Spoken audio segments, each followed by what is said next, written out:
RDC TV. O Rio Grande se conecta aqui.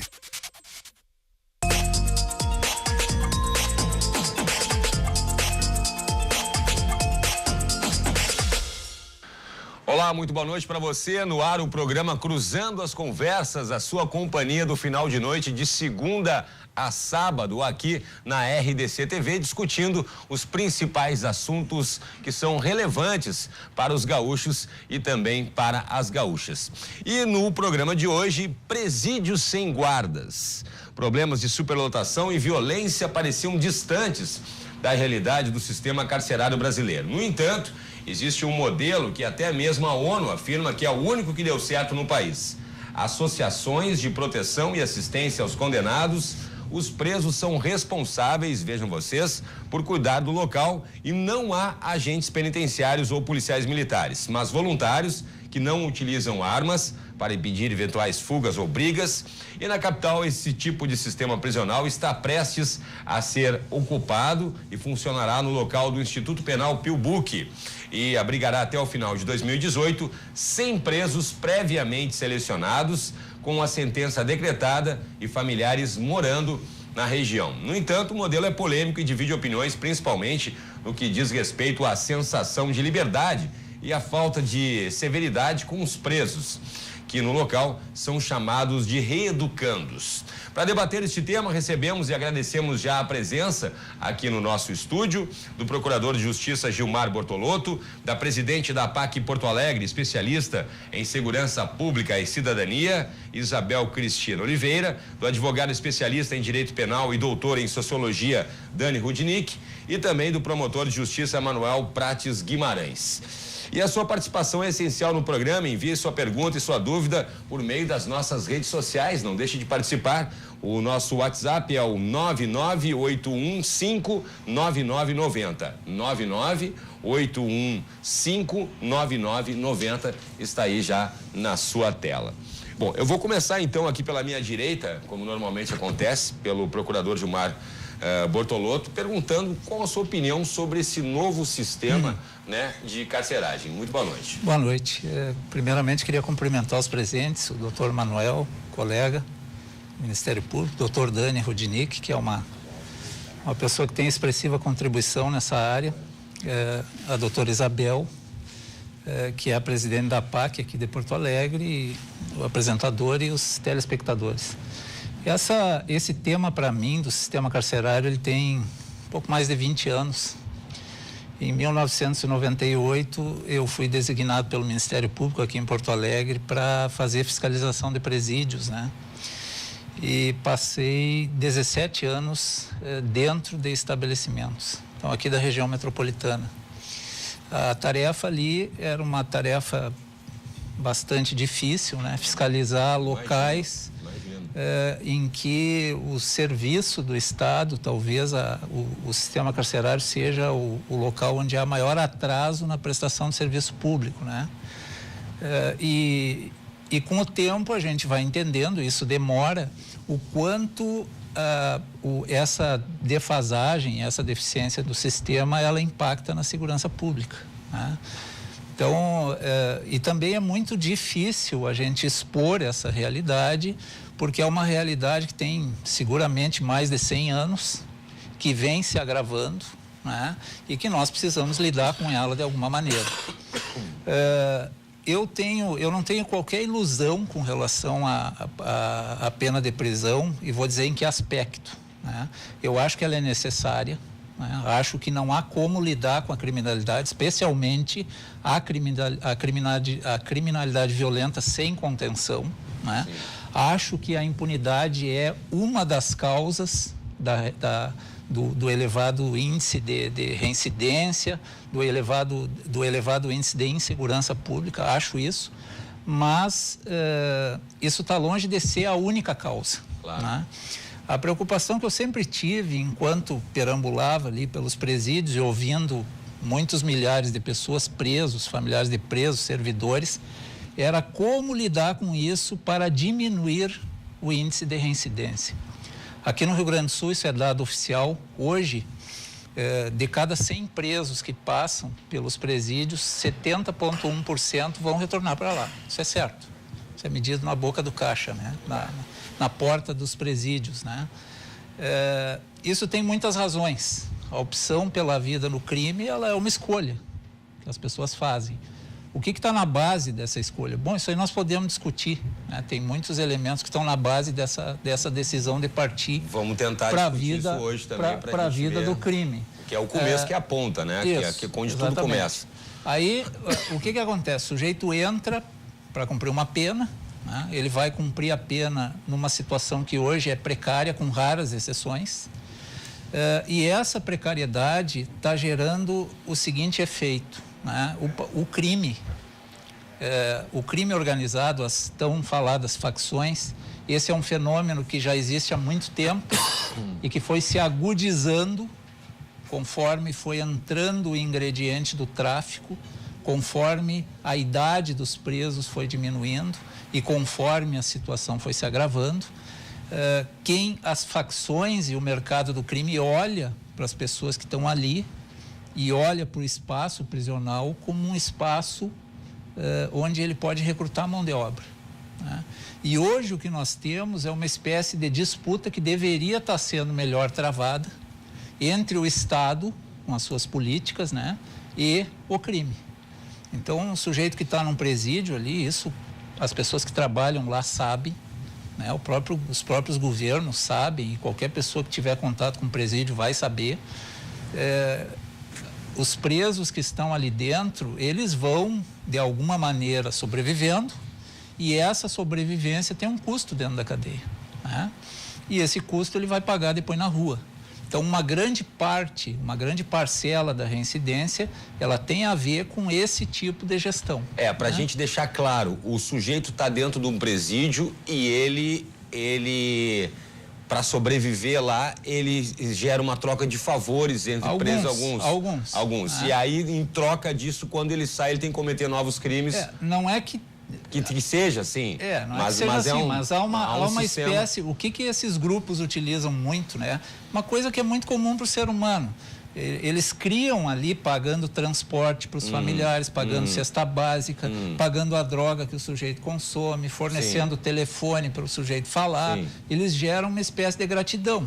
O que acontece, inclusive, nas próprias, fora dos presídios, nas periferias, muito nas vilas. Muito parecido. Onde os traficantes assumem uma parte do governo, né? E cuidam da comunidade. Então, esses problemas, eles precisam ser enfrentados de uma forma real, né?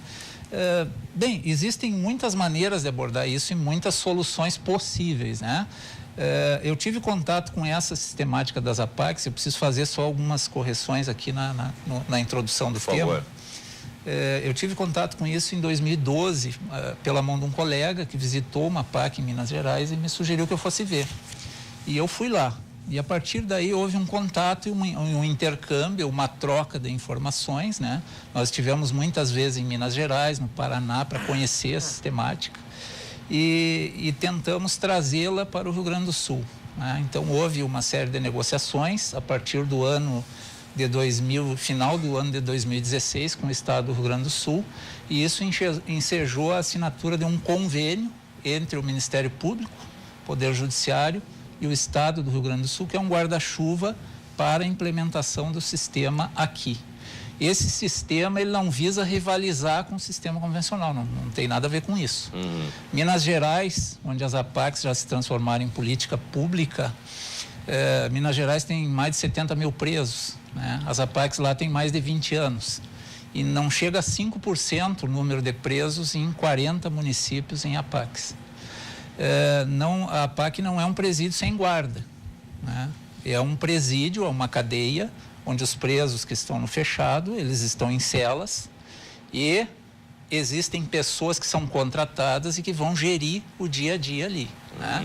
O que as pessoas às vezes, talvez por desconhecimento, afirmem, né, que os presos é que cuidam do presídio, é que existe um elemento da metodologia, essa metodologia tem 46 anos, existe um elemento da metodologia que denominam recuperando, que eles chamam lá, recuperando, ajudando, recuperando. Ou seja, formar uma nova cultura diferente dessas que a gente vê em alguns presídios, que são dominados por facções, para proporcionar para o sujeito que quiser sair do crime, isso é decisão pessoal, todas as condições. Uma das condições é o auxílio mútuo, para não deixar o sujeito voltar para o erro. Sim. Presos que já estão ali inseridos, né, uma metodologia bastante rígida no aspecto da disciplina, uma rotina que começa às 6 da manhã e encerra às 10 da noite, uma atividade atrás da outra. Então, nós estamos tentando gestar isso aqui, e essa primeira experiência, já existem 5 APACs constituídas juridicamente no Estado, e esse primeiro laboratório, que vai ser com bem menos presos, 30 ou 40 presos, né, tende a ser realizado ainda esse ano aqui em Porto Alegre, né? É claro que isso comporta muita explicação, porque é muita informação. Não, acredito. E a gente vai incluindo conforme as coisas forem andando. Não, tá certo, acredito. Até eu fiquei na dúvida de saber realmente que é um número muito pequeno comparado com o número geral da carceragem, né? Isso. Quer dizer que é uma das tantas possibilidades, né? Porque o que acontece hoje? O sujeito que entra para o sistema, isso eu ouvi durante muitos anos e é real. Se ele decide saltar fora, se ele decide sair, ele não consegue. Ele se pergunta: para onde eu corro? Para onde eu corro? Para onde eu vou ir? Para onde eu vou? Tem política para egresso no Estado? O que acontece com o preso que sai da cadeia? Preconceito. Hoje ele é recontratado pelo crime. Para conseguir um emprego, para conseguir alguma coisa, existe todo um... Então é preciso que a gente puxe um pouco pelo racional,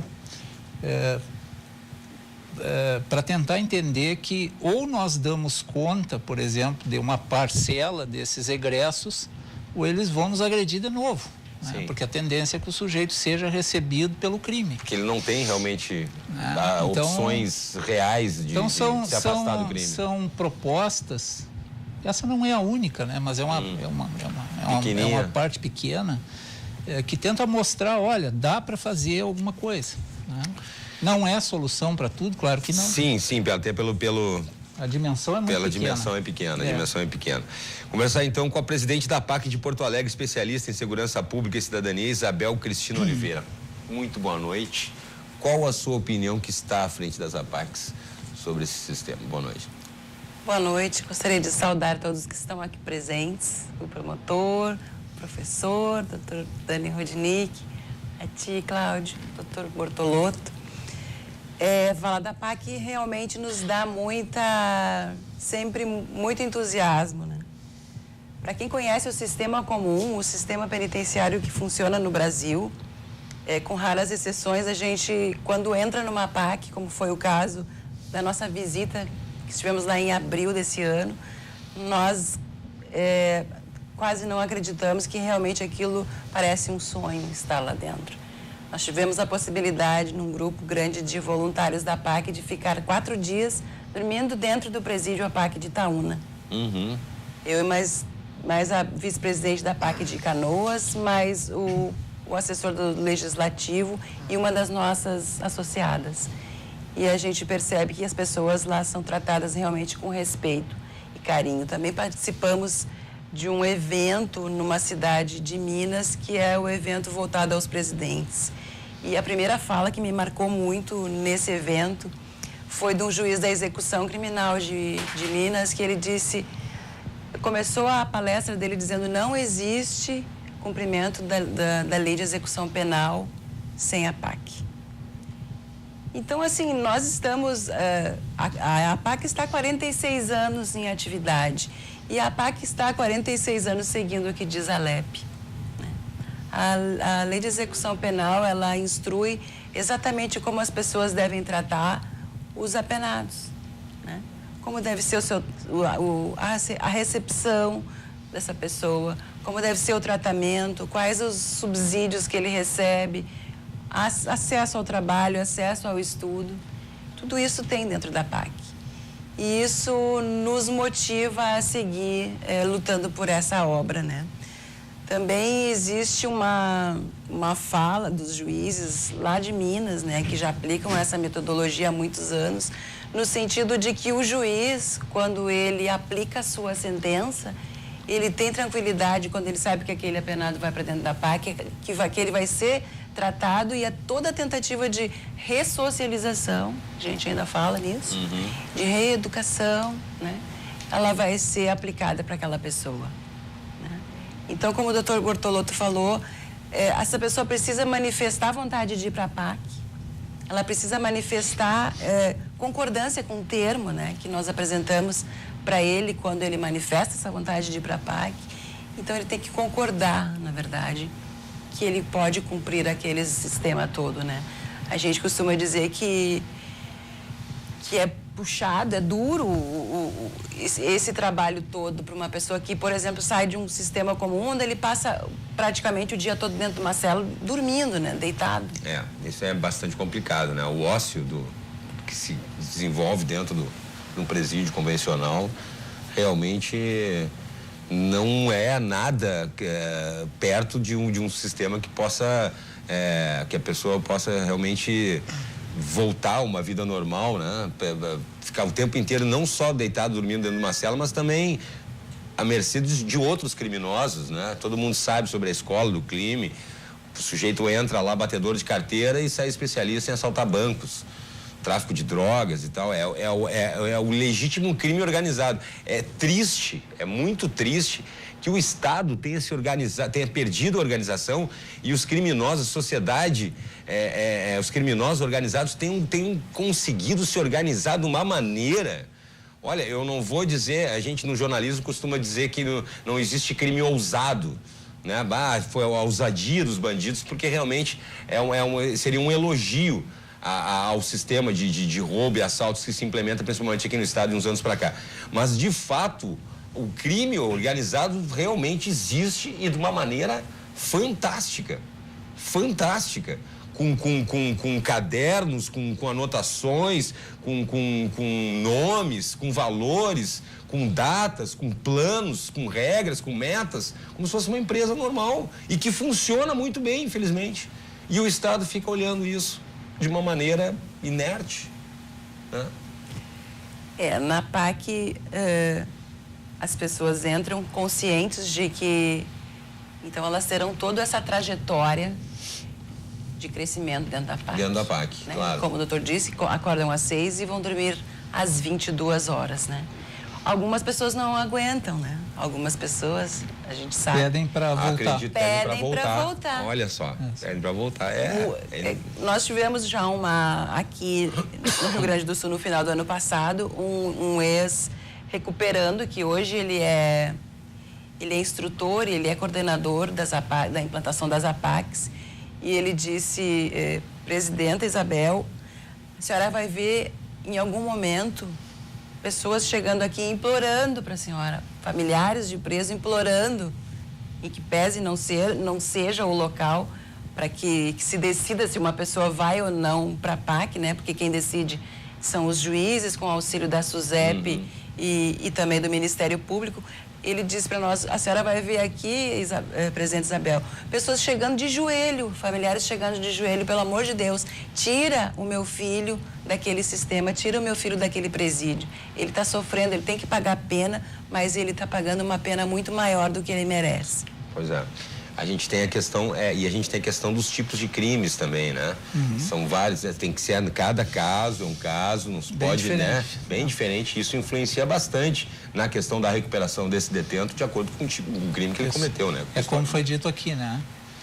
O sujeito precisa mostrar que ele quer. Então basta só o Estado. Exatamente. A oportunidade é para quem quer. Né? Vou passar aqui para minha esquerda, então, pro advogado especialista em direito penal e doutor em sociologia, Dani Rudnick. Seja muito bem-vindo, muito boa noite. Muito obrigado, Cláudio, prazer estar aqui, saudar o doutor Gilmar, a doutora Isabel, o doutor Manuel. É um prazer poder discutir, debater esse tema, e vamos ter que cruzar palavras, então. É verdade. Porque assim, parece complicado. Como é que alguém vai ser contra um sistema como esse, que é um sistema bom? Não imagino, né? É verdade. Mas... De fato, não é uma questão de ser a favor ou ser contra, no meu ponto de vista. A questão é de analisar o sistema e perceber como que ele se insere dentro do todo, né? Então, a primeira divergência que eu teria com o doutor Gilmar, ele falou um sistema novo, né? para mim não é um sistema novo. Para mim é o sistema antigo, respeitando a LEP, como ele colocava. Então eu discordo em uma parte, concordo em outra. A doutora Isabel também falou que a EPAC respeita a LEP. A questão é, todo presídio deve respeitar a lei de execuções penais. Toda pessoa que é condenada deve cumprir a pena, mas essa pena deve ser executada, deve ser sofrida dentro da lei. Se a pessoa descumpriu a lei, o Estado não pode descumprir a lei. Então, nós temos que cumprir a lei. O que significa cumprir a lei? Dar condições mínimas para o preso. O preso tem direito à comida, o preso tem direito à vestimenta adequada ao nosso inverno, por exemplo, a cobertas adequadas ao nosso inverno. O preso tem direito a condições sanitárias adequadas, né? Não pode ser um esgoto, viver no meio de um esgoto a céu aberto. Tudo isso tem que ser respeitado. E, infelizmente, isso não é respeitado para praticamente toda a massa carcerária do Rio Grande do Sul.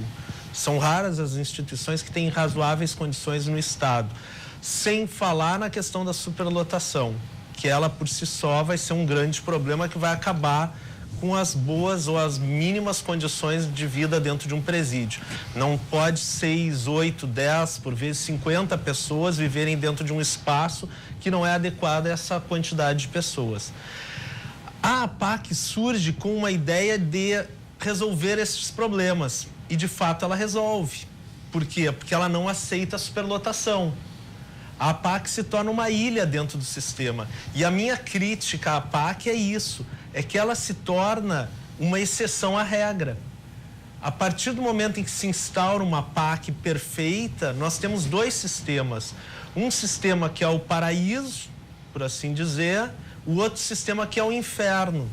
E essa é a questão que eu acho que nós temos que debater hoje. Como é que a APAC se insere dentro disso e o que nós podemos pensar a respeito dessa divisão do sistema. Foi o que eu falei em relação ao número, realmente em relação à população carcerária geral, total, é um número realmente, claro, num primeiro momento eu acho uma grande saída, que bom que todo o sistema carcerário fosse uma APAC.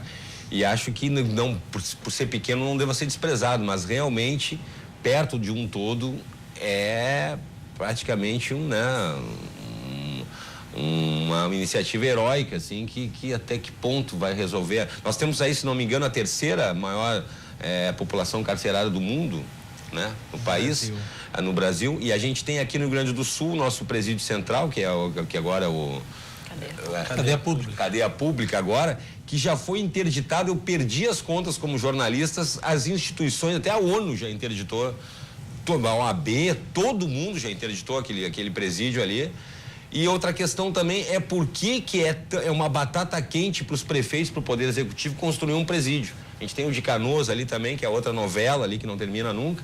E por que se tem essa ojeriza do poder público municipal, principalmente das prefeituras, para construir um sistema, né, uma cadeia, uma penitenciária para abrigar os presos. Vou passar para a ponta ali, então, a gente tem aí já 4 minutinhos antes do intervalo, mas vou passar ali, então, para o promotor de justiça, Manuel Prates Guimarães. Seja muito bem-vindo, promotor. Muito obrigado, boa noite, Cláudio, boa noite aos telespectadores da RDC TV.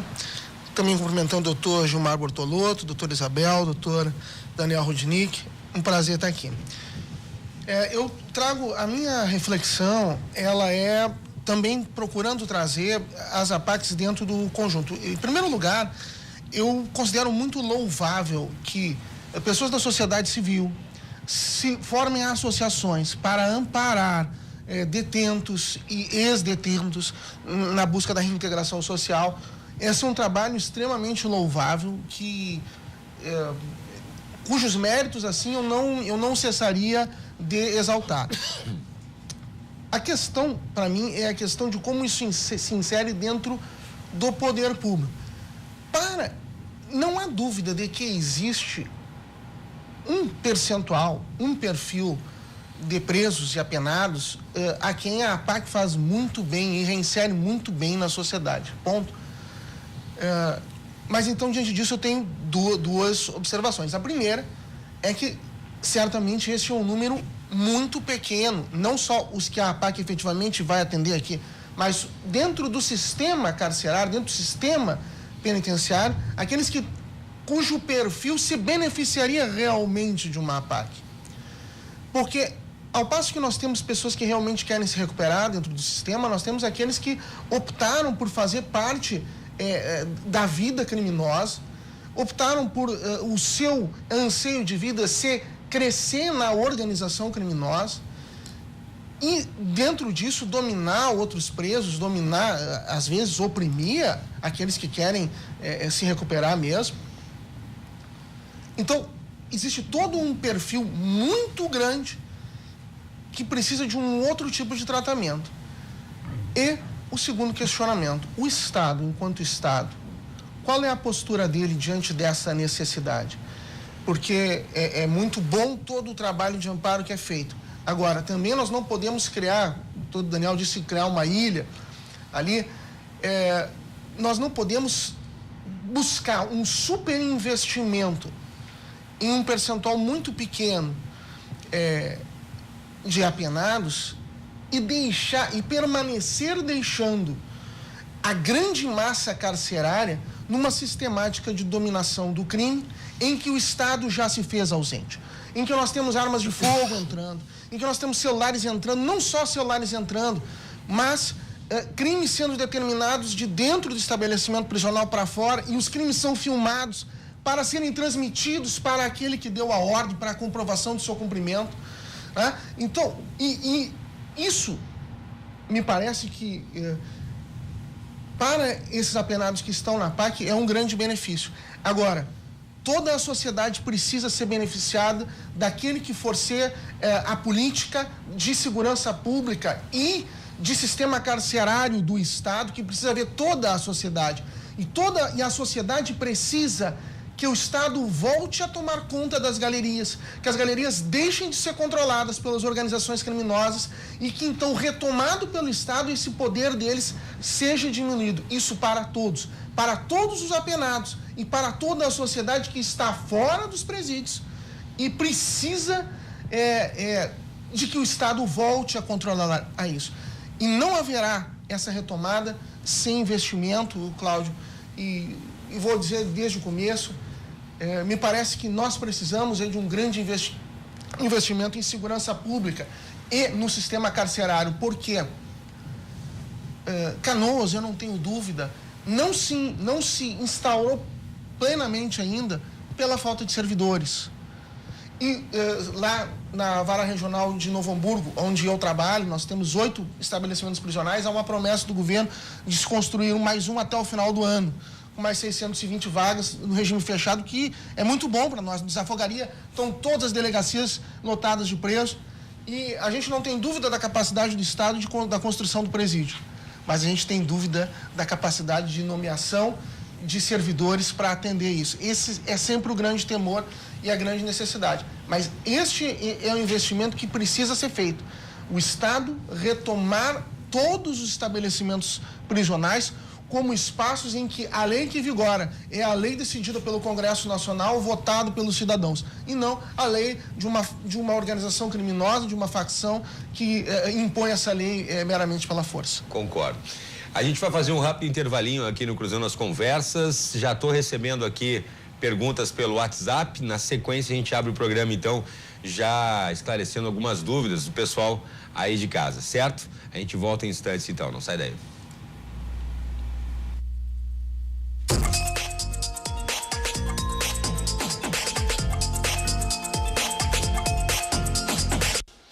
Olá, muito boa noite para vocês. Estamos de volta com o Cruzando as Conversas. Para quem ligou a televisão agora, estamos discutindo aí o sistema carcerário brasileiro, em especial as APACs, que são associações de proteção e assistência aos condenados.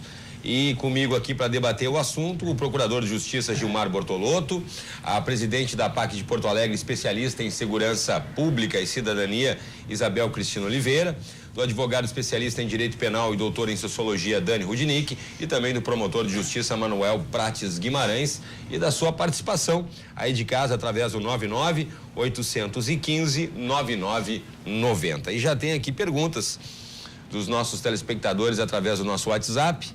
Olá, qualquer pessoa condenada pode ir para a APAC, que cometeu qualquer tipo de delito? Pergunta da Luísa, aqui de Porto Alegre. Quem é que pode me ajudar aqui? Por favor, doutor. Primeiro eu queria dizer que eu passei 17 anos batendo na tecla que o colega mencionou ali, né? Todas as nossas fiscalizações, elas eram seguidas de cobranças, inclusive de ações contra o Estado do Rio Grande do Sul, para a regularização da situação. Mas esse problema, muito mais do que jurídico, ele é cultural, né? Basta que a gente indague na rua o que as pessoas pensam que deve acontecer com quem vai para a cadeia. E esse pensamento é uma das razões pelas quais as penitenciárias, porque daí fica fácil para qualquer governante deixar o presídio de lado, né? Fica fácil para qualquer vereador ou prefeito, quando se tem a ideia de instalar um presídio num município, fazer passeata com a população para não receber o presídio. Contra. E depois as pessoas reclamam, então, dos efeitos que elas mesmo, em alguma medida, criam. Né? Claro. Então, a responsabilidade sobre isso, ela é de todos. Né? Ela não é do judiciário só, ou do Ministério Público, ou só do Executivo. Ela, de um modo geral, ela é nossa, né, como um todo.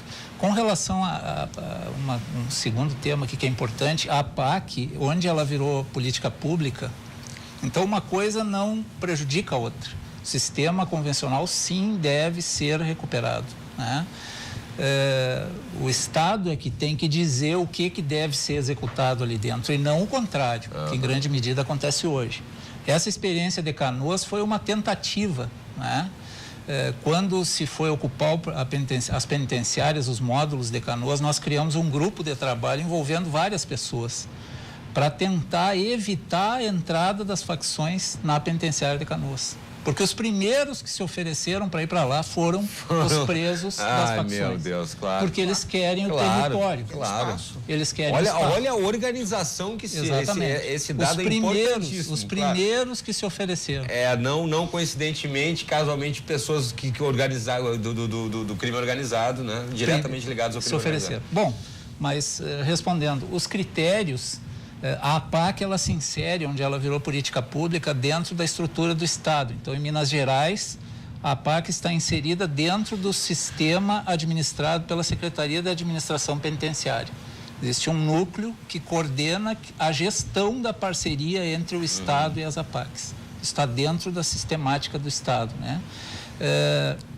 Que preso pode ir para a APAC? Né? Teoricamente, qualquer preso condenado que tenha a situação jurídica definida, que seja da região, porque a família dele vai ter que participar do processo. A ideia é que a família participe ali do processo que vai ser executado ali, né? Quem define isso é o juiz, ouvido o Ministério Público e a administração penitenciária. E é claro, aqui, por exemplo, a primeira leva de presos, um pequeno número, vai ser treinado em outra APAC para se acostumar com a dinâmica. Com aquela dinâmica, né? Daquela APAC. Esse pequeno número vem para cá e aí nós começamos a pingar poucos presos por vez, para que se crie ali uma massa de consenso sobre o que se quer fazer ali. Né? Mas isso seria um sistema, vendo assim de fora, seria que devia ser aplicado... qualquer presídio. Como eu digo, isso é uma ideia, né? Essa ideia tem 46 anos, ela funciona bem. Ela tem problemas? Sim, tem problemas. Mas ela funciona bem dentro da proposta. Ela não quer mudar o mundo, né? Ela não quer resolver o problema do sistema, mas ela quer oferecer uma saída para alguns. Bom, tem outras coisas que precisam ser feitas? Tem. Nós precisamos tratar da questão do egresso, isso é muito importante, né? Quando a gente diz assim que o Estado, quando o preso sai da cadeia, existe uma espécie de disputa de mão de obra. E a pergunta é, qual é a proposta do Estado? Nenhuma. Aqui na infância e juventude teve um projeto que é o POD socioeducativo, né? Que encaminhava adolescentes que passavam pela fase e que reduziu a reincidência para esses adolescentes ali inseridos. Voltando, que preso pode ir para lá? Condenado, situação jurídica definida, né? ser da região por conta da família e a decisão compete ao juiz. Na sistemática da APAC, e é claro que essa questão que o doutor Manuel colocou, que é muito importante, né? Tem que haver uma fiscalização severa, evidente, para que se perceba se alguém vai para lá com a intenção de subverter o sistema, né? Esse preso, ele pode ir, mas no momento em que se observar isso, ele volta para o sistema convencional. Aqui temos outra pergunta aqui, boa noite a todos. Antes eu queria só polemizar um ponto. Por favor, por favor. Eu não me lembro do que significa APAC, é a Associação de Proteção e Assistência aos Condenados. Mas tem um outro significado também. Tem. Amar o próximo, amar a Cristo. É mais ou menos isso. Isso começou lá em São José dos Campos, porque os voluntários que iniciaram o trabalho voluntário que resultou na associação no aspecto jurídico eram voluntários da pastoral carcerária. Exato. Né? Não era da pastoral, era vinculado a um outro grupo da Igreja Católica. Isso. A questão que eu queria fazer provocativa, se me permitem,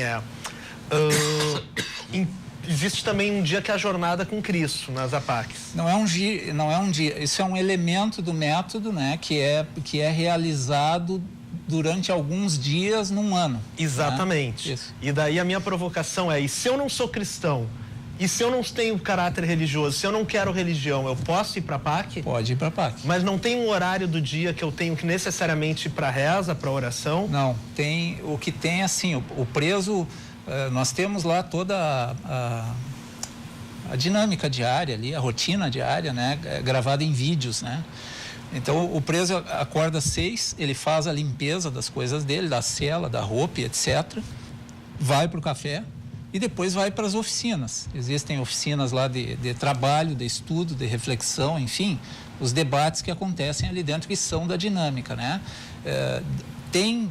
Por exemplo, no café da manhã, no almoço, no jantar, antes de sentar na mesa, os presos fazem uma oração. Tem esse momento. Se o preso quiser ficar de boca fechada, se ele quiser dizer que ele é ateu, ele não vai ser excluído da PAC por causa disso, né? Existe a liberdade ali e a proposta, né? A proposta é da espiritualidade ecumênica, né? Tem muita gente que diz assim, não, é religião. Hoje isso está completamente mudado, né? Então, vai ter horários lá para atividade religiosa, o preso, eu não sou cristão, ele não participa, ele não é obrigado, né? E nem é excluído da PAC por conta disso, né? Então, essa questão é bem tranquila hoje, né? Quando nós estivemos na PAC Itaúna, agora em abril, estava acontecendo um retiro espiritual, professor, no final de semana inteiro, começou na sexta e terminaria no domingo. E no local onde nós ficamos ali, era onde nós ficamos alojados, tinha um salão ao lado para eles fazerem essas palestras. E durante todo esse período de reflexão, esse retiro espiritual deles, nós podemos perceber que foram diversas pessoas fazendo palestras de temas diferentes. Teve a pessoa que foi recuperanda, que teve um problema grave na família. Ele conta toda a trajetória dele, da família dele, desde que ele nasceu, até a vida adulta, até a hora que ele resolveu entrar para o crime, e até a hora que ele foi para a PAC, e até a hora que ele foi se dando conta que aquele mundo poderia levar ele à morte. E nessas palestras, eles sempre terminavam com uma música, porque na PAC eles também aprendem a tocar instrumentos musicais, os que já sabem tocar. Nós temos instrumentos musicais para eles fazerem, então, lá os seus encontros. E começou a tocar uma música de uma religião, uma música, eu acredito que até evangélica. E um dos presos, ele estava muito revoltado. Ele estava impaciente, ele não queria ficar ali, ele não queria participar. E a coordenadora estava junto e ele vinha e dizia, eu quero ir embora, eu quero ir na rua, eu quero fumar, eu quero ir no banheiro, eu quero tomar água. E ela dizia, calma, tu já saiu 3 vezes. Espera um pouquinho, fica aí, tu vai... Já nós vamos mudar de atividade. E ele, muito impaciente, até que começou a tocar uma música também de igreja, mas dentro da concepção dele, de religião. E ele se integrou naquele mesmo momento, aquele grupo. E ele era o que mais cantava, era o que mais festejava e ficou realmente, se integrou a partir daquele momento. Então, eles têm essa possibilidade, né, de, como o doutor disse, de não participar. Pela primeira hora da manhã, eles fazem a reflexão, realmente, eles fazem uma reflexão, se sugere que eles façam uma oração, ou pensem na família, ou falem nos filhos para si, ou no grupo, se quiserem, porque eles se unem num grupo chamado Grupo de Sinceridade e Solidariedade. E nesse momento, então, eles realmente fazem. Mas o que se diz para essas pessoas? Tu pode participar, ou tu pode ficar quieto, em silêncio, pensa na família. Não precisa falar, não precisa rezar, não precisa se manifestar se tu não estiver se sentindo à vontade. Faz, então, uma reflexão pensando em coisas boas, em coisas positivas. Essa é a grande saída que nós encontramos no método, né? De que as pessoas podem, e nós aqui em Porto Alegre pretendemos oferecer para todas as pessoas que forem passar pela PAC a possibilidade de se encontrar também, assim como nós, quando fomos socializados na nossa infância e tivemos cada um de nós a nossa religião, essas pessoas também vai ser dada a possibilidade de agora, talvez tardiamente, né, com 40 anos, com 30 anos, de se encontrarem com a sua espiritualidade. Eu queria fazer só uma observação, refletindo sobre isso, né? A lei de execuções criminais tem como um princípio que a religiosidade, que se respeite a religiosidade, e os presos e os apenados possam exercê-la. E acho que é reconhecido hoje que existe um papel em todo e qualquer penitenciário em que há uma assistência religiosa. Essa assistência religiosa, ela tem uma eficiência no sentido da recuperação do preso em alguns casos. Isso é interessante. Agora, como é importante que isso seja feito pela sociedade e não pelo Estado? Porque o Estado, quando o Estado não pode se tornar a religião. Porque quando o Estado se torna a religião, ele se torna o mentor da vida das pessoas. E aí nós temos o culto dentro do Estado nos trouxe as piores experiências totalitárias do século XX. Né? Então, é fundamental que se preserve, se respeite a religião, a espiritualidade, mas dentro daquilo que vem da sociedade, daquilo que vem das comunidades. Ao Estado não cabe essa função eu diria até de salvação das pessoas, né? Embora a ressocialização seja um princípio da execução da pena. A principiologia que norteia o Estado é de uma missão muito mais simples, é manter a ordem. E essa manutenção da ordem dela, nós temos estado muito distante. Exatamente. Nós temos estado... são coisas que... por exemplo, eu retomo a perda de controle das galerias. O fato de nós estarmos nas galerias hoje, que elas são fechadas à noite e as portas das celas são abertas. E não é que na cela dele tem algum criminoso mais grave. Não, as celas são todas abertas da galeria e ali se transita. Se inventou, eu não sei se a sociedade gaúcha sabe disso, mas se inventou uma figura, né? Claro, o doutor Bortolotto conhece bem, todos que conhecem a realidade conhecem bem, que é a do prefeito. As prefeituras dentro da galeria. Existe um preso que é o prefeito da galeria, que ele é o que determina a ordem. O doutor Bortolotto falou assim se falou da questão de Canoas, né? Quando se abriu, então, esse pessoal quis entrar ali para marcar território, para ganhar terreno, para ganhar poder. Esse é o sentido. Não podemos esquecer jamais que não existe o vácuo de poder e que o Estado, se fazendo ausente, ele deixará espaço a um poder criminoso. É claro que com a seleção que acontece nas APACs, eu pelo menos, enquanto há um número reduzido, eu particularmente não tenho um temor assim de que as lideranças criminosas vão fazer escola lá dentro. Não, mesmo porque pelo número aí por uma questão de logística não interessaria. Porque esses estabelecimentos onde está bem sedimentado já, eles não passam, não existe nenhum deles maior do que abrigando mais do que 200 presos. Né? Então isso já ajuda, ajuda, num programa da execução da pena, num princípio, né, que é o da individualização, de tu poder lidar com o preso sabendo que é o João, o Pedro, observando, enfim, né? É uma ideia mais ou menos por aí. Né? Eu só não excluiria a hipótese de não essa aí, mas de um preso, na verdade, está se beneficiando da boa-fé, boa vontade daqueles que estão trabalhando ali, sem um real propósito de emenda, mas com uma aparência de propósito de emenda. Por quê? Para a grande maioria dos presos, será melhor cumprir a pena numa APAC. Então, eu faço, visto uma roupa de que eu estou ali, mas já está acertado também, quando voltar a sair dali, o retorno ao crime também. Né? Então, tudo isso também existe.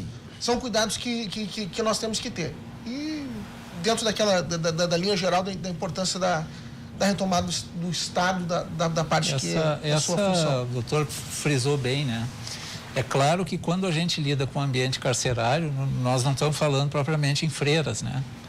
Nós estamos falando em gente com perfil complicado, né? E que de alguma maneira fez até um certo esforço para estar ali, né? Considerando esse esforço, assim, as decisões que o sujeito vai tomando, impulsionado cada um pelo seu motivo, né? É claro que isso tende a acontecer, né? Tem aquele preso mais malandro que vai querer se aproveitar da oportunidade. Então, aquele elemento inicial que nós falamos aqui da metodologia, que é uma coisa muito estimulada ali do recuperando, ajudar o recuperando, a ideia ali é criar uma massa mínima de consenso para que, quando acontecer isso, porque pode sim acontecer, né, esse sujeito que vá para lá não tenha a anuência dos outros, porque os outros estarão valorizando a própria oportunidade. Então, se o sujeito vai para lá para criar um problema, esse problema é um problema que vai atingir todos os que estão ali, né? Que vai repercutir para fora. Todas as pessoas, e as APACs são muito abertas. Em Itaúna, numa das vezes que eu fui lá, o portão estava aberto e as pessoas entrando dentro da APAC para comprar pão na padaria da APAC, né? Mulheres, crianças, o pão fabricado pelos presos, né? Então, eles fazem questão de que seja muito aberto ao olhar público, né? Até para que as pessoas, e aí nós colocamos as instituições, o Ministério Público, o Judiciário, o Tribunal de Contas, a CAGE, todo mundo tem que estar de olho, né? Isso é algo que é para beneficiar a sociedade e não para se transformar numa coisa parecida com alguns presídios que nós temos hoje, né? Porque aí não tem sentido. O telespectador aqui manda o seguinte recado: boa noite a todos. Infelizmente, o atual sistema carcerário não permite a ressocialização do apenado. Superlotação e condições de vivência carcerária precária jamais permitirá ao apenado retorne à sociedade com dignidade. Além disso, o desinteresse político para com os apenados, os agentes carcerários e demais funcionários também é lamentável. É preciso mudar. Abraço, Carlos Rafael Alvim, advogado. Realmente, se os funcionários, a gente comentou agora sobre a questão de conseguir os funcionários, eu acho que para a penitenciária de Canoas ali, que me espantou, né? Porque num tempo com desemprego e crise econômica e tal, acredito que gente para fazer um concurso, para participar desse tipo de tarefa, de trabalho, não faltaria. Mas realmente há um certo descaso, como em todas as áreas do governo, para dar condições, não só do salário, mas condições de trabalho e tal, com os agentes penitenciários, por exemplo. A gente se ouve muito falar disso. Mas nessa área, a deficiência pública, do trato público, é pior do que das outras. Por quê?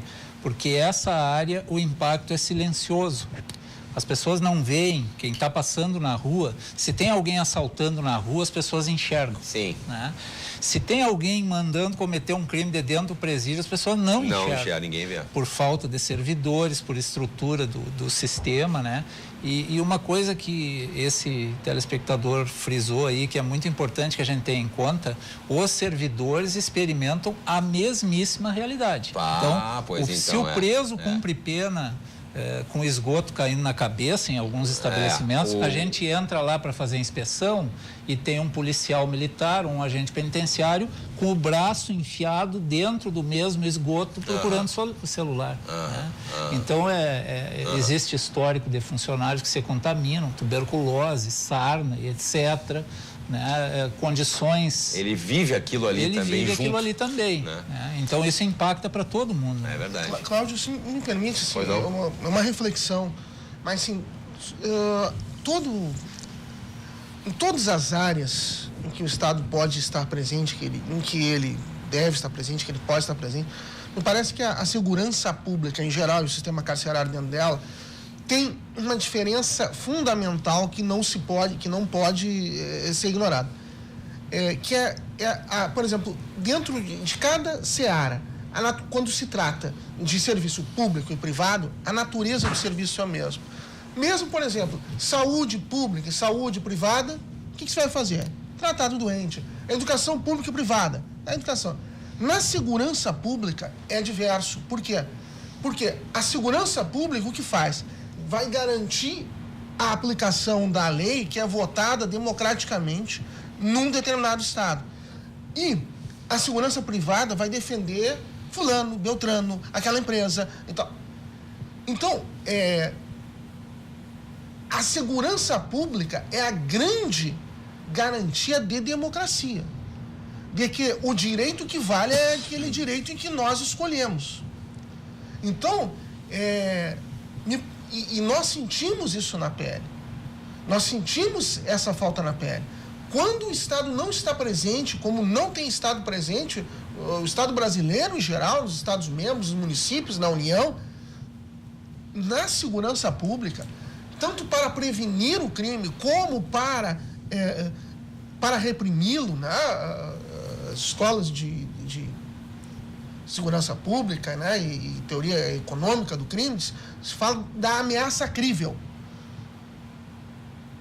A pessoa, na sociedade, ela precisa que aquilo que é crime, que ela vai ter um benefício ilícito sobre os demais, seja patrimonial, seja pessoal, seja qual for, precisa ter uma ameaça crível de que ele vai receber uma sanção no caso de vier a cometer o ilícito.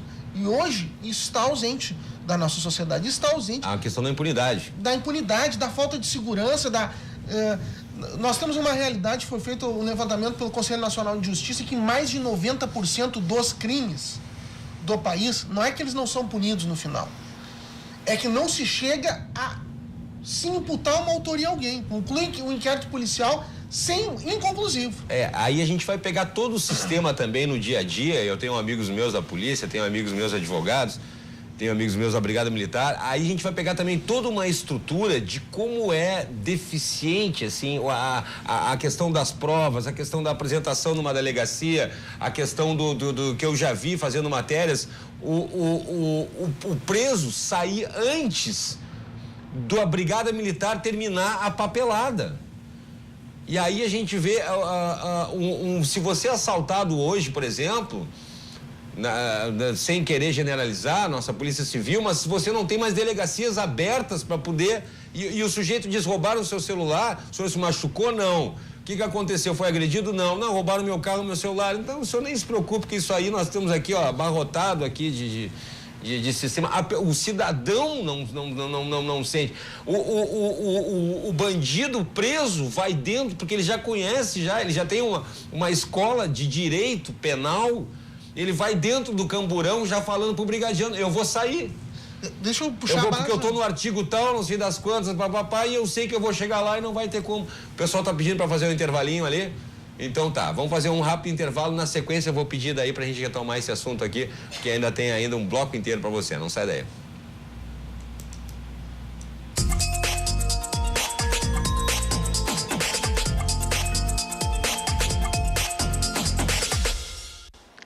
Estamos de volta então com Cruzando as Conversas, hoje falando sobre o sistema carcerário brasileiro, em especial as APACs aqui, e para debater esse tema estamos recebendo o Procurador de Justiça Gilmar Bortolotto, também a presidente da APAC de Porto Alegre, especialista em Segurança Pública e Cidadania, Isabel Cristina Oliveira, do advogado especialista em Direito Penal e doutor em Sociologia, Dani Rudnick, e também do promotor de Justiça Manuel Prates Guimarães. E pela sua participação aí de casa, também pelo nosso WhatsApp.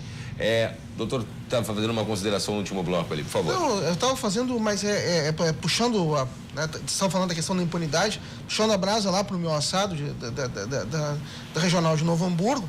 Esteve esses dias para ser fechado a Delegacia de Polícia de Pronto Atendimento de São Leopoldo. Conheço. Então, o que acontece? Todos os atendimentos de São Leopoldo, das comarcas que ela tem, terão que passar para Novo Hamburgo. Isso assim, isso por falta de delegado, né?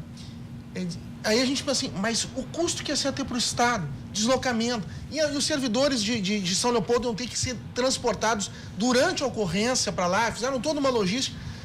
Em Novo Hamburgo nós estamos sem posto médico legal, não tem posto médico legal, o pessoal tem que fazer exame de corpo de delito em Porto Alegre. O custo e o perigo. Então, e o perigo é que nem quando fizeram, quando fizeram o sistema de vídeo, de audiência por vídeo, para melhorar o deslocamento, o pessoal não sabe o que é o perigo do deslocamento de um preso para ir para uma audiência.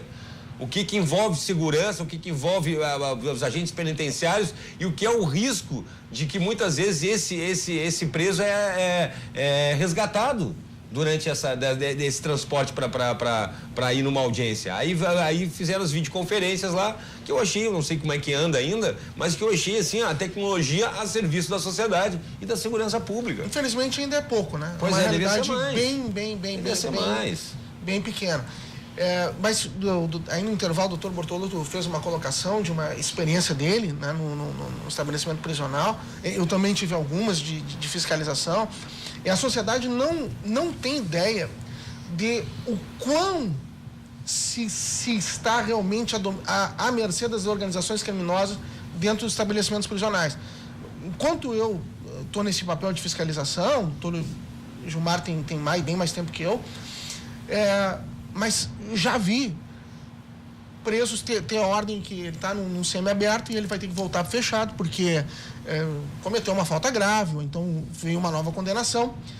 Ele é levado. Isso aconteceu quando quando eu na fiscalização. Ele é levado para a administração do presídio e ao fim da tarde, antes dele ser transportado, os presos cercam a administração armados, em maior número e com mais armas, libertam o preso e o preso foge do presídio, do pátio foge para o presídio, e é assim, dominado ali. Em outro presídio de nossa fiscalização, durante muito tempo, se tornou, sabe o que acontece? Álibi de que estava preso durante o cometimento do delito passou a não ser mais considerado como argumento de defesa. Porque é tão comum que os presos fugiam de noite e voltavam, Então são 160 presos e 2 agentes penitenciários à noite. Essa realidade, o doutor Rudnick colocou um elemento muito importante aqui no início da nossa conversa.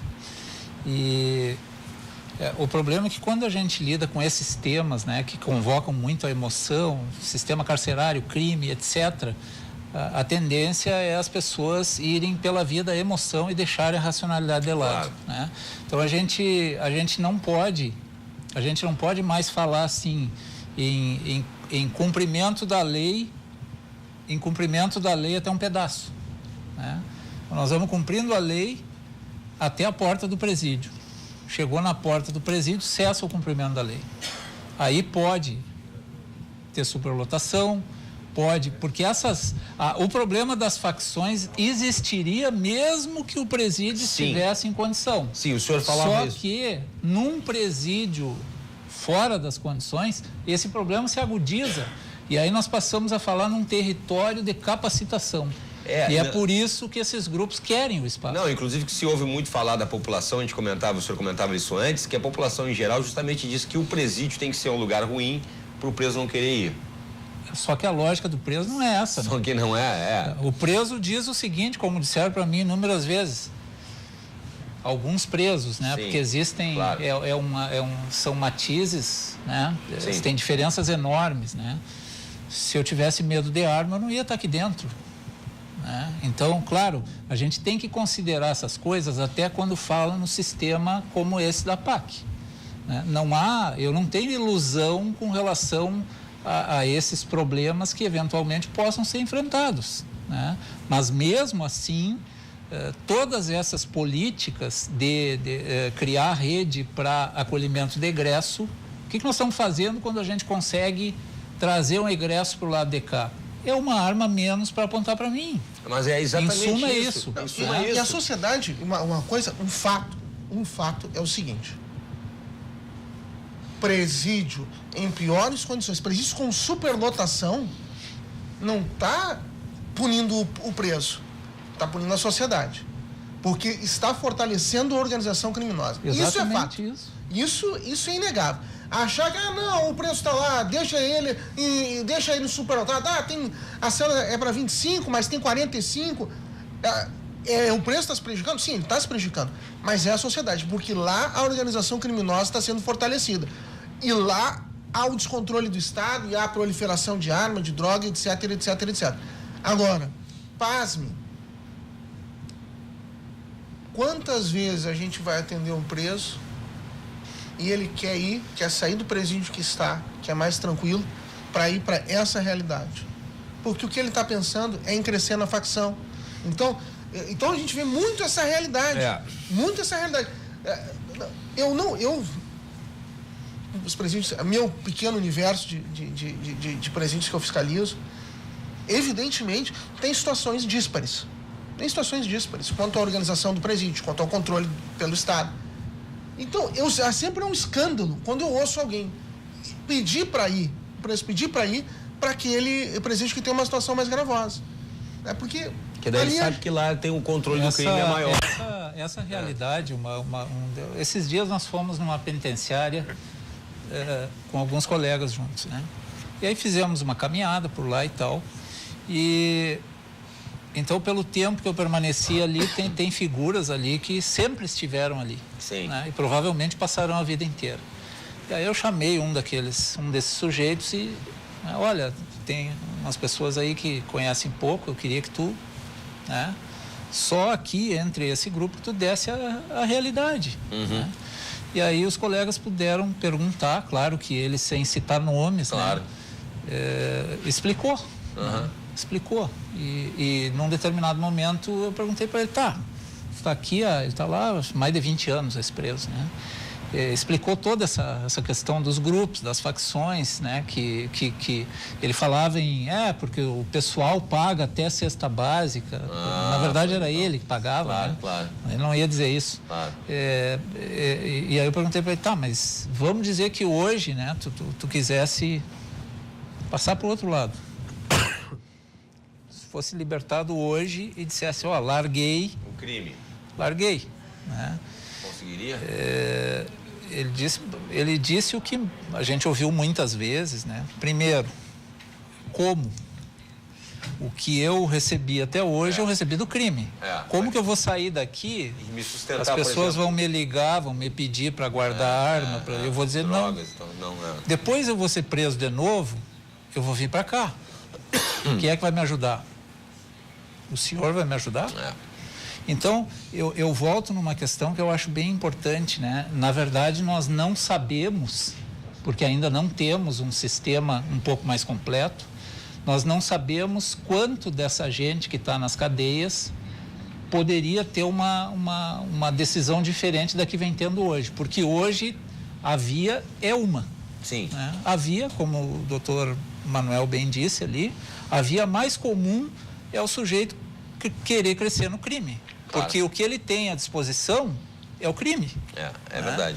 Então, e todo sistema que vira uma selvageria, uma irracionalidade, como é em grande medida o nosso, e o de quase todos os estados, né? a linguagem que vai ser dominante ali vai ser do selvagem, isso é comum, né? Não é normal, não deveria ser assim, mas é o que acontece. Que é a realidade então, que a gente vê. retificar isso são pequenos pedaços. Regresso, lidar com a dependência química, né? Qual é o programa que tem para isso? Não existe. Não. Né?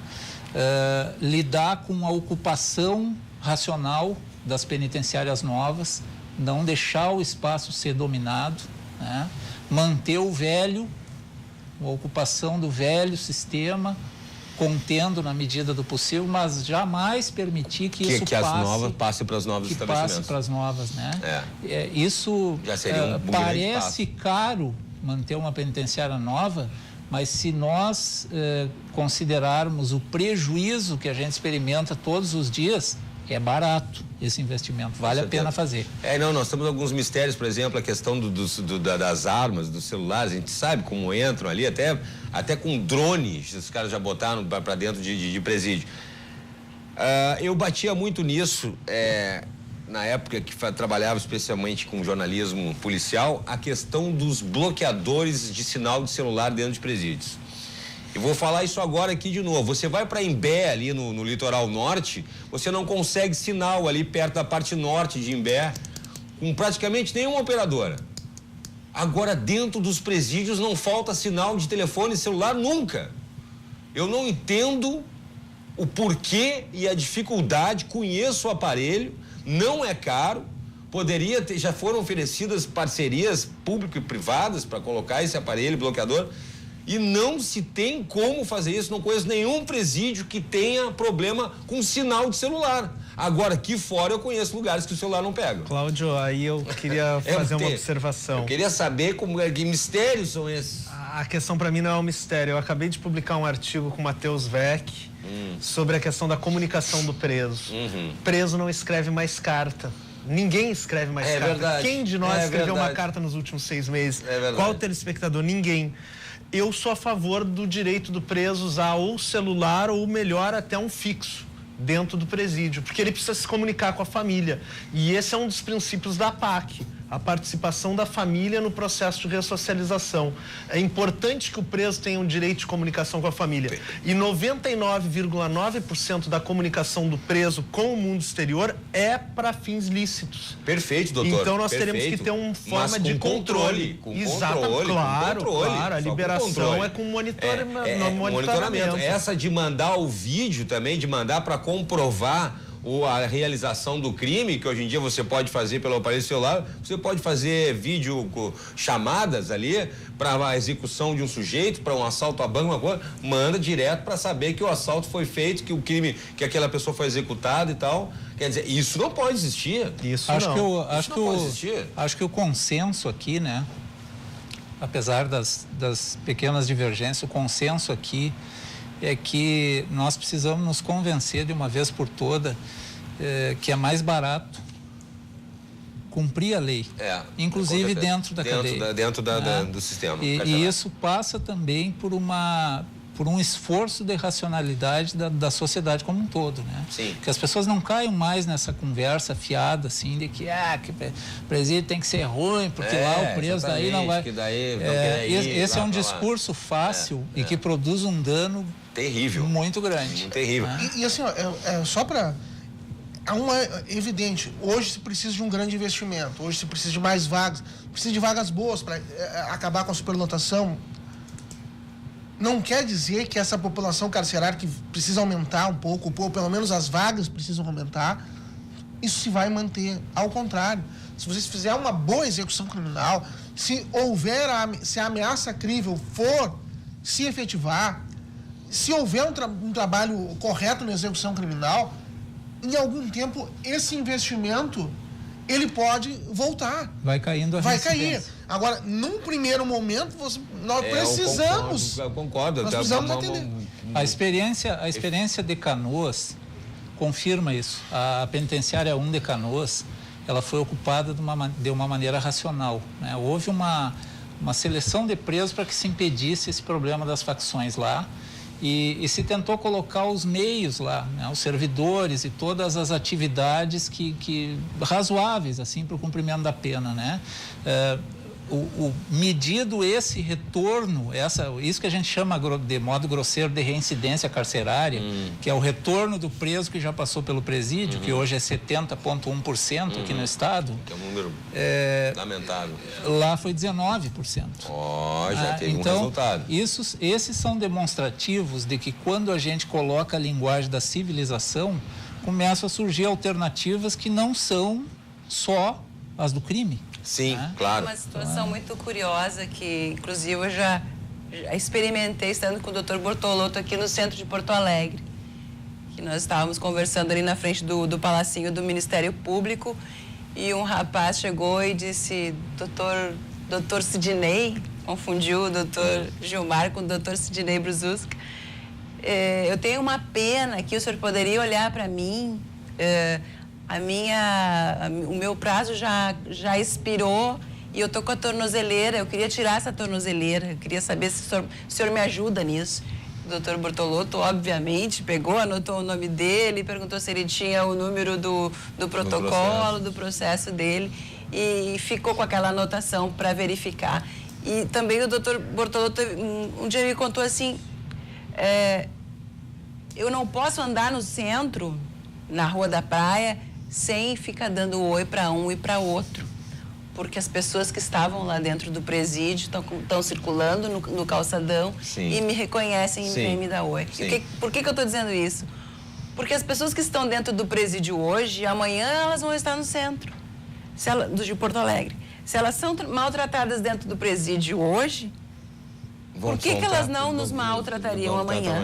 Claro. Eu mostrei um vídeo, eu dou aula para os agentes de informação do Sistema Penitenciário Federal e mostrei um vídeo para os meus alunos, onde o repórter está fazendo então ali a CPI do sistema carcerário e pergunta para um dos presos que está naquelas celas superlotadas, o que tu vai fazer quando tu sair daí? Ele disse, tu sabe o que eu vou fazer quando eu sair daqui? Do jeito que vocês estão me tratando aqui, eu vou tratar vocês com as mãos para fora da cela, super hiperlotada, do jeito que eu estou sendo tratado aqui, eu vou tratar vocês quando eu sair daqui. Claro. Então a gente pretende é um raciocínio bem comum, assim, a gente tem, se tu te colocar no lugar do sujeito que está ali, tu pensa assim, ó, eu vou para dentro de uma cadeia nessas condições, né? Eu não vou nem falar em tratar bem ou tratar mal, mas vamos falar no seguinte, eu passo um tempo ali, né, e depois eu saio. Me dá uma razão para eu mudar da ideia. Por que razão? Qual é o milagre que aconteceria para eu mudar de ideia? Existem as pessoas que entram e que não se envolverão mais com o crime porque aquilo foi um episódio, né? Mas uma parcela grande já está enviado no crime, né? E a questão é, bom, mas por que eu mudaria de ideia? Então eu trabalho lá de segurança do tráfico, ganho R$1.000 por semana ou mais para ficar com um revólver na cintura numa esquina. Cuidando ali. Eu vou para cadeia, entro com porte de arma, que é normalmente o que acontece, né? Aí eu vou para cadeia, fico um tempo ali, saio. Por que eu vou sair e vou trabalhar? Por que eu faria isso? Se eu tenho por que eu vou estudar? Por que eu... Principalmente os jovens, os adolescentes. E essa questão, quem deve responder somos nós. Nós é que temos que implantar uma sistemática. E não o contrário, né? Mas é que essa questão, porque... Veja, isso também acontece antes do primeiro crime, né? Por que eu vou fazer um trabalho lícito e um trabalho ilícito? Antes de ser maltratado dentro de um presídio, a pessoa tem essa opção. A questão é a seguinte, aí nesse caso me parece que a questão é a seguinte, nós temos que, a sociedade ela funciona com, não cada um buscando toda a sua vantagem, não, aqui eu ganho mais, mas eu espalho droga, eu mato as pessoas e tal. Bom, a sociedade precisa coibir isso. Isso é o que precisa ser coibido. É claro que existe essa vantagem patrimonial. É por isso que existe o crime, né? Mas também um pouco nós não podemos ceder a essa lógica do pessoal que está. Mas por que eu vou fazer isso? Porque isso vale também antes do primeiro crime.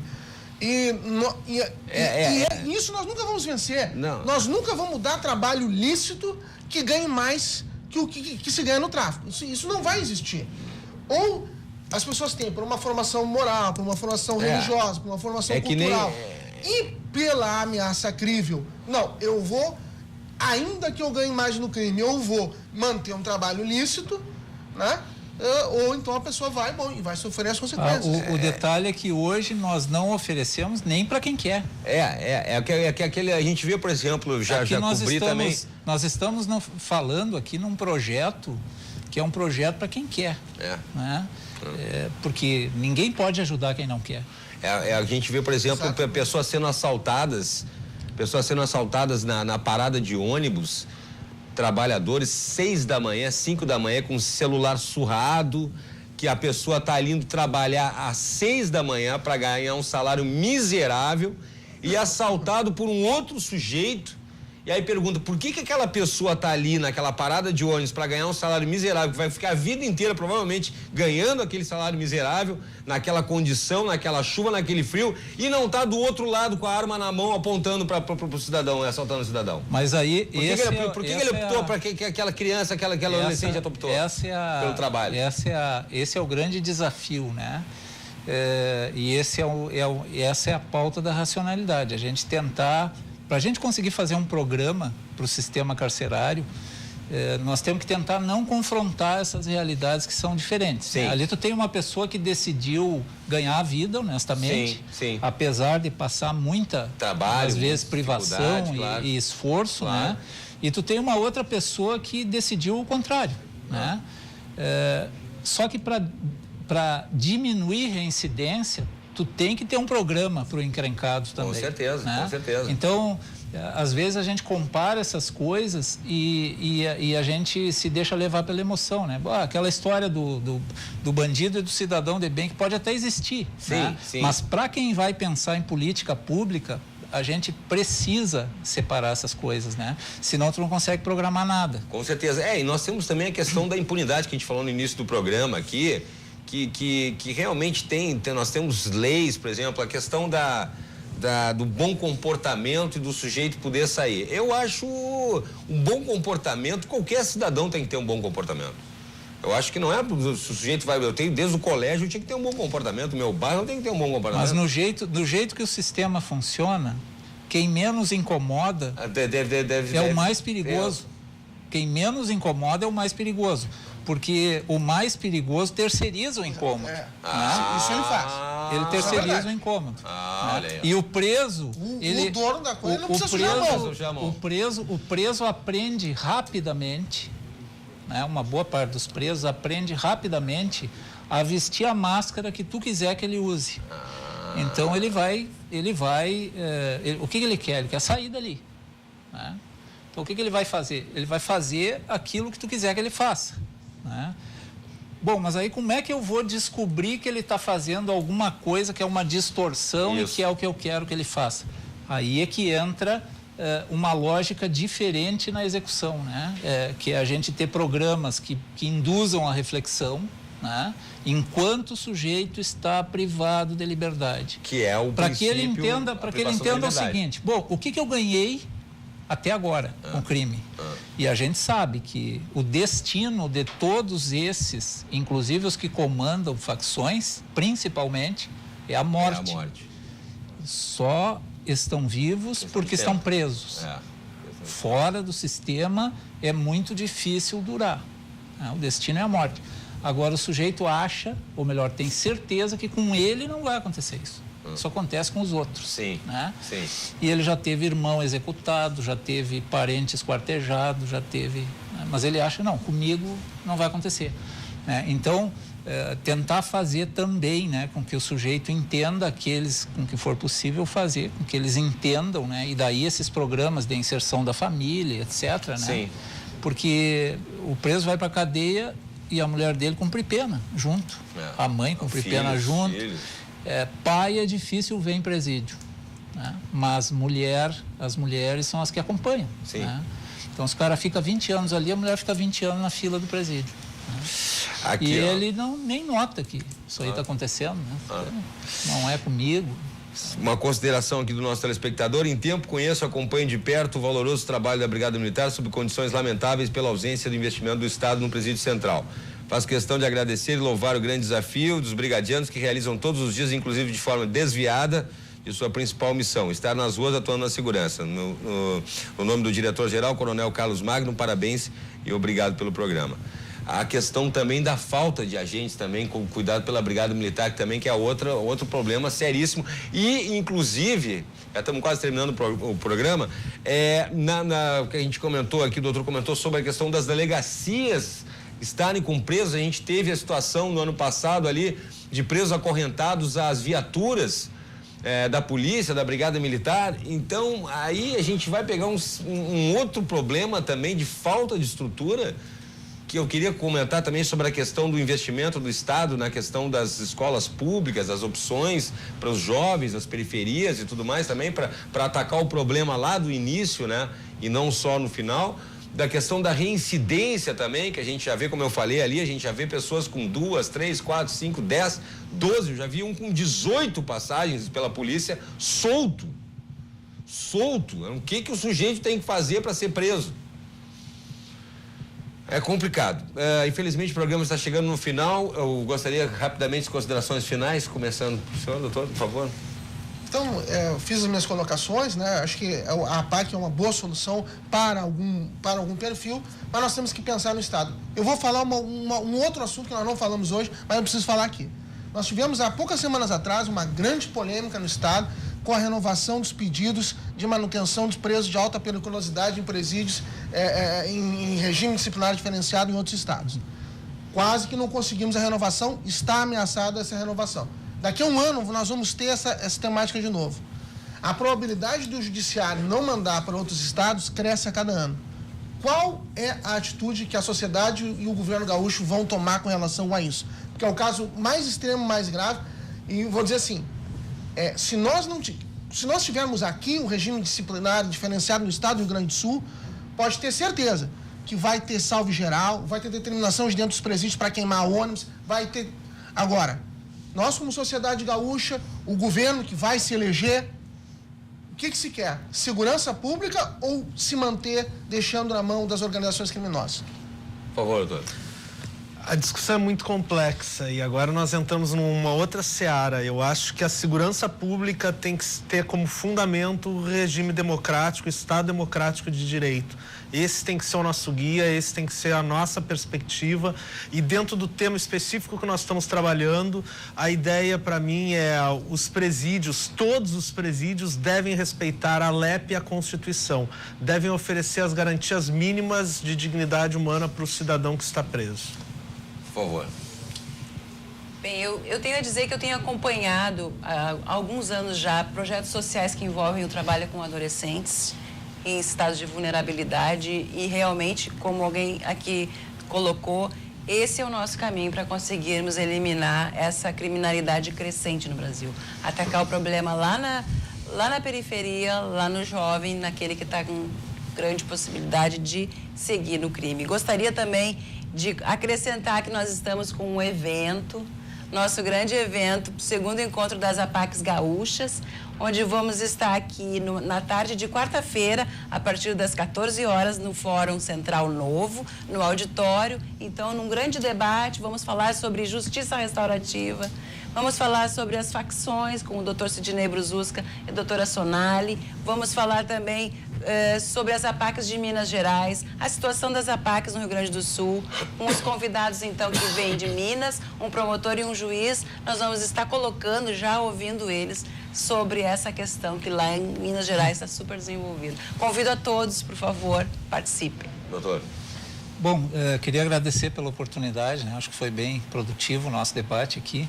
E dizer que esse sistema das APACs é um sistema que, dentro da experiência que eu tenho, eu posso considerar bom, né?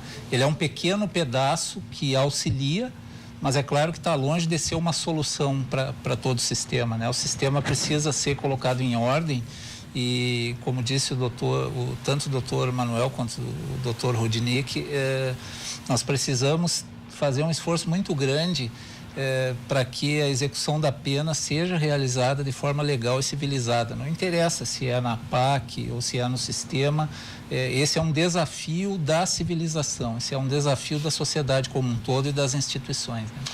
Tá certo, então. Obrigado. Infelizmente, nosso tempo está esgotado. Agradeço a sua audiência. O Cruzando as Conversas volta amanhã, 10h30 da noite. Uma ótima noite para você e até lá.